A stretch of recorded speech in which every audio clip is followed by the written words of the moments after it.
Surya was did a really very good job and cinematography வந்து வேற level. VFX 3D effects was super. இந்த experience வந்து இந்த படத்தை வந்து எக்ஸ்பீரியன்ஸ் பண்ணிட்டு போங்க, அவ்வளவுதான். லைக் எந்த ஒரு எக்ஸ்பெக்டேஷன்ஸும் இல்லாம வாங்க ஃபுல்லா எக்ஸ்பீரியன்ஸ் பண்ணிட்டு போங்க. இது வரைக்கும் நம்ம பார்க்காத ஒரு 3D எஃபெக்ட்ஸ் இதுல பார்ப்போம். நல்லா இருந்துச்சுங்க. நான் சூர்யா ஃபேனு, நல்லா இருந்துச்சு. பட் இன்னும் கொஞ்சம் நல்லா பண்ணியிருக்கலாம். ஏன்னா இவ்வளோ நாள் வெயிட் பண்ண ஒரு 2.5 இயர்ஸ்க்கு அப்புறம் ஒரு படம் ரிலீஸ் ஆகுது.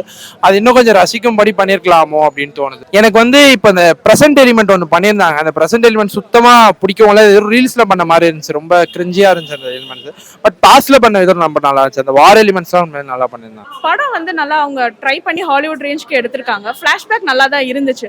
ஃப்ளாஷ்பேக்கே அவங்க தனி ஸ்டோரியாக எடுத்திருந்தாலுமே நல்லா தான் இருந்திருக்கும். அது நல்லா இருந்துச்சு. சிஜிஐ நல்லா இருந்துச்சு.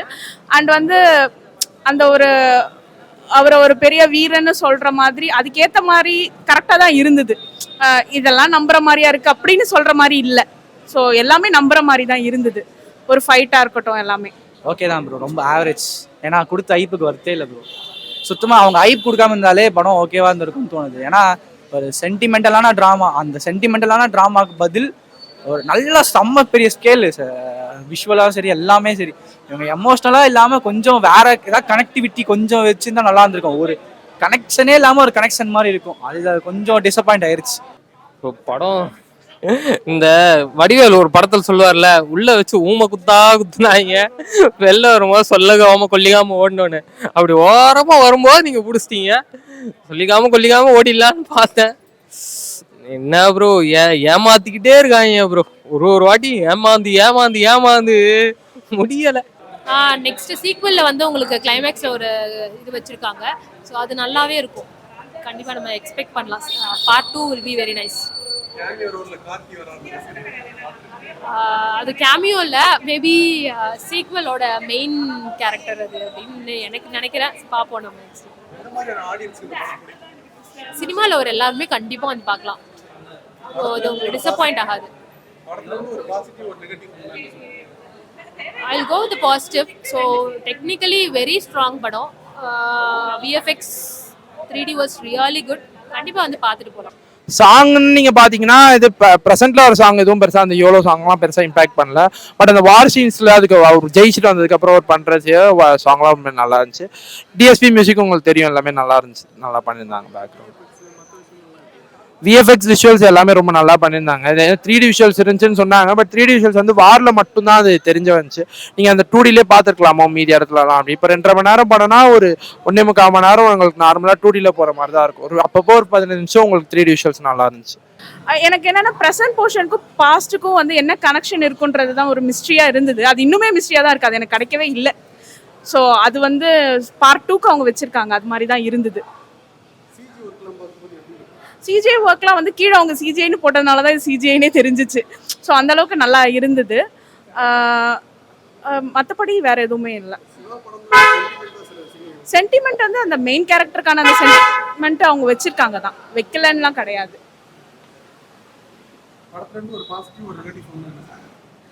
பாசிட்டிவ் வந்து ஃப்ளாஷ்பேக் வாஸ் வெரி பாசிட்டிவ். அது வந்து அந்த செகண்ட் ஹாஃப்காக அவங்க போட்ட அந்த final twist was very positive. So அதுக்காகவே நிறைய பேர் வருவாங்க. Final cameo, final twist.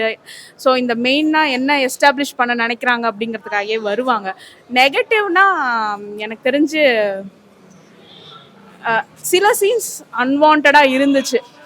Like எப்படி சொல்கிறது, ஸ்டார்டிங்கில் வந்து ஒரு சில சீன்ஸ்லாம் வந்து அன்வான்டாக இருந்த மாதிரி இருந்துச்சு. அது மட்டும்தான். எதிர்பார்த்தது வந்து ஒரு 7ஆம் அறிவு மாதிரி இருக்கும்னு ஒரு எக்ஸ்பெக்டேஷன்ஸ் இருந்துச்சு.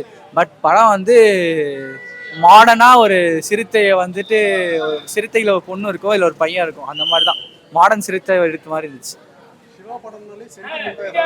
ஆமாம், முன்னாடி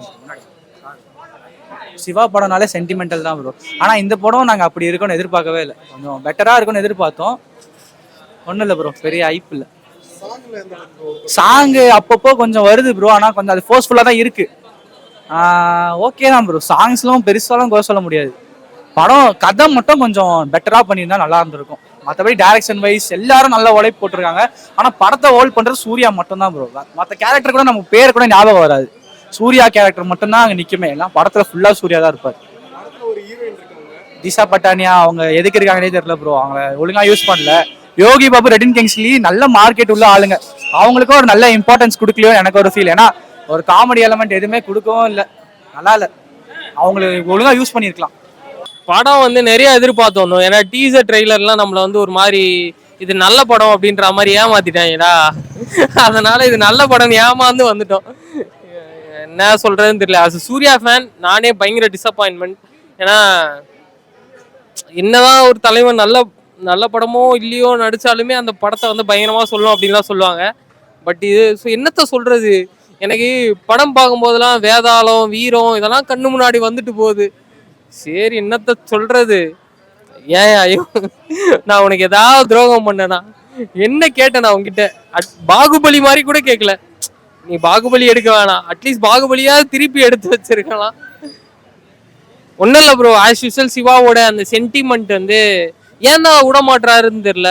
ஒன்று தங்கச்சி அண்ணன், ஒன்று பம்பாயில் போயிட்டு அண்ணன் வந்து தங்கச்சியை இது பண்ணுறதுக்காக அருவா சாணம் பிடிச்சிட்டு ரோட்டில் போகிறாரு. இல்லைன்னா இதில் வந்து கருங்காடுன்னு ஒரு காடுக்குள்ளே போயிட்டு முதல்ல கூட சண்டை போட்டுட்டு இருக்காரு. யோ நான் என்ன கேட்டேன், அந்த முதல்ல சீன்லாம் ட்ரைலரில் பயங்கரமாக வச்சு ஏன் படத்தில் இப்படி பண்ணிட்டேன் முடியலண்ணே சத்தியமா. அவ்வளோ அடி அடிச்சிட்டாங்க. படம் விஷுவல்ஸாக சூப்பராக ஒர்க் பண்ணியிருக்காங்க, கேஸ்டிங் எல்லாருமே சூப்பராக ஒர்க் பண்ணியிருக்காங்க. அதுவும் இருந்துச்சு. உங்களுக்கு சென்டிமெண்டான விஷயம் தான் இருந்துச்சு படத்தை, சென்டிமெண்ட் தான் படத்தை கன்வே பண்ணிருப்போம். ஆனால் அது இன்னும் கொஞ்சம் நல்லா கன்வே பண்ணியிருக்கலாமோ, ஏன் இது பண்ணுறாங்க அப்படின்றது இம்பாக்ட் ஆகல ஆடியன்ஸோட. அதான் கொஞ்சம் ஆக்டிங் சொல்லவே நாங்கள் உண்மையில ரொம்ப நல்லா பண்ணியிருந்தாங்க. ஒரு சீனும் செதுக்கியிருந்தாங்க. அந்த வார் சீனில் வந்து பார்த்தீங்கன்னா அவருக்கான டைலாக்கும் நல்லா கொடுத்துருந்தாங்க, அவருக்கான மியூசிக்கும் எப்போ தேவையானாலும் அந்த டைமில் கொடுத்து நல்லா பண்ணியிருந்தாங்க. பாசிட்டிவ் வந்து ஒரு கெஸ்ட் அப்பியரன்ஸ் கொடுத்துருக்காங்க, அது ஒரு பாசிட்டிவ்னு சொல்லலாம். விஷுவல்ஸ் சரியான ஒரு பாசிட்டிவ். நெகட்டிவ் வந்துட்டு கதை நெகட்டிவ். ஏன்னா ஸ்க்ரீன் பிளே ஃபுல்லாக ப்ரெடிக்ட் பண்ணுற மாதிரி தான் இருக்கும். நீங்களே உட்காந்து படம் பார்த்தீங்கன்னா அடுத்த சீன் இதான் நடக்கும்னு உங்களுக்கு தெரிஞ்சிடும். செகண்ட் பார்ட் ஒரு ஸ்பெஷல் கெஸ்ட் அப்பியரன்ஸ் வராத ஒருத்தர், அவருனால வச்சு மேபி ஒரு ஐப் இருக்கும். அவங்க 2 பேர் சூர்யாவும் அவரும் சேர்ந்து ஒரு ஐப் கிரியேட் பண்ணலாம். அதுக்கு கொஞ்சம் கதை நல்லா ஒர்க் பண்ணாங்கன்னா பார்ட் 2 கெட் செம்ம சக்ஸஸ் ஆகலாம். அப்படி இன்ஃப்ளூயன்சர் யாருக்கிட்டையாவது கூப்பிட்டு இந்தாப்பா ஒரு 4 பேப்பருக்கு காமெடி எழுதி கொடுன்னா கூட எழுதி கொடுத்துருப்பாங்க போல இருக்கு. காமெடியும் எதுவும் ஒர்க் அவுட் ஆகல, கதையாகவும் எதுவும் ஒர்க் அவுட் ஆகல. இதுல வேற இதுக்கு வேட்டையின் பயந்தது விசுவாசம் பயந்ததுன்னு பேச்சு வேற. ஏன் இப்படி பண்றீங்க? படம் ஒண்ணுமே இல்லை ப்ரோ, இன்னும் பயங்கரமா எடுத்துருக்கலாமோ அப்படின்ற மாதிரி தான் இருந்துச்சு. பட் சூர்யா ஃபேனா பயங்கர டிசப்பாயின்மெண்ட். அவர் இன்னும் எப்படி விக்ரம் சார் படத்துக்கு வந்துட்டு ஒவ்வொரு படத்துக்கும் ஏமாந்து போவாங்களோ அந்த மாதிரி தான் நாங்களும் வந்து ஏமாந்துட்டு போயிட்டு இருக்கோம். கேமியோ அதான் அந்த 10 நிமிஷத்துக்காக படம் பார்க்குறவங்க இருப்பாங்க இல்லை, இந்த இன்ஸ்டாகிராம் ரீல்ஸில் தள்ளி விட்டு இந்த 10 நிமிஷம் பார்க்குறவங்க இருப்பாங்க இல்லை, அவங்களுக்கு ஒர்த்தாக இருக்கும். ஏன்னா அந்த 10 நிமிஷம் பயங்கரமாக இருந்துச்சு. கார்த்தி சார் வர சீன்லாம் எனக்கு தெரிஞ்சு ஒரு மாதிரி பயங்கரமாகவே இருந்துச்சு. அவருக்கு அந்த அந்த அந்த ஒரு மாதிரி தள்ளாடிக்கிட்டு அவரை ஒரு மாதிரி ஆமா சிவாஜி சார் சொல்லுவார்ல, ஆமாண்டா நீ கூத்தியாவுக்கு பிறந்தவன் தான்டா, அப்படி அந்த ஒளியெல்லாம் இருக்கு. ஸோ அதெல்லாம் பயங்கரமாக இருந்துச்சு. கடைசி ஒரு 10 நிமிஷம் தெறிக்க விட்டுருந்தாங்க. லாஸ்ட்ல நெட்ஃப்ளிக்ஸ்லேருந்து ஸ்ட்ரேஞ்சர் திங்ஸோட கொஞ்சம் சீன்ஸ்லாம் எடுத்து இதில் வேற வச்சுட்டாரு. இன்னும் பயங்கரமாக பண்ணியிருக்காங்க. அந்த சூப்பர் நேச்சர் பவர்லாம் இப்போ வருதுன்னா அப்போ ஃபர்ஸ்டே இருந்திருக்கலாம். தேவையில்லாமல் சூர்யா சாரை ஃப்ளைட்டில் தொங்க விட்டதுக்கு அந்த பையனை அப்படியே தூக்கி உள்ளே போட்டிருக்கலாம் லபக்குன்னு. இதை கேட்டால் நம்மள பைத்தியக்காரன்னு வானுங்க, என்ன பண்ணுறது. சரி படத்தை இன்னும் கொஞ்சம் நல்லா எடுத்துருக்கலாம். இன்னும் கொஞ்சம் நாள் கூட தள்ளி போயிருக்கலாம் படம், அப்படிதான் சொல்ல முடியும்.